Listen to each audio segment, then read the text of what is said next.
নিরাপত্তা শঙ্কায় মুস্তাফিজুর রহমানকে আইপিএল থেকে বাদ দেওয়া এবং এরপর টি-20 বিশ্বকাপ খেলতে ভারতে না যাওয়ায় বিসিবির সিদ্ধান্তকে সমর্থন করেছেন পাকিস্তানের সাবেক তারকা শাহিদ আফ্রিদি। তার মতে পুরো ঘটনাই ক্রিকেট বিশ্বের জন্য লজ্জাজনক।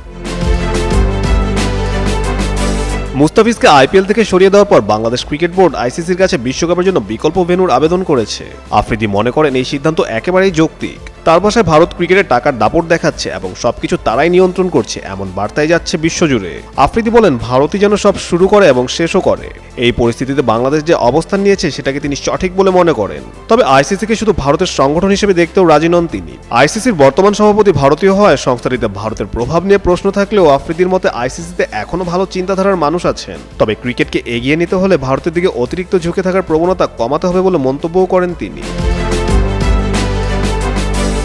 সব মিলে মুস্তাফিজ ইস্যু ঘিরে আন্তর্জাতিক ক্রিকেটে ক্ষমতার ভারসাম্য ও ন্যায্যতা নিয়ে নতুন করে আলোচনা শুরু হয়েছে।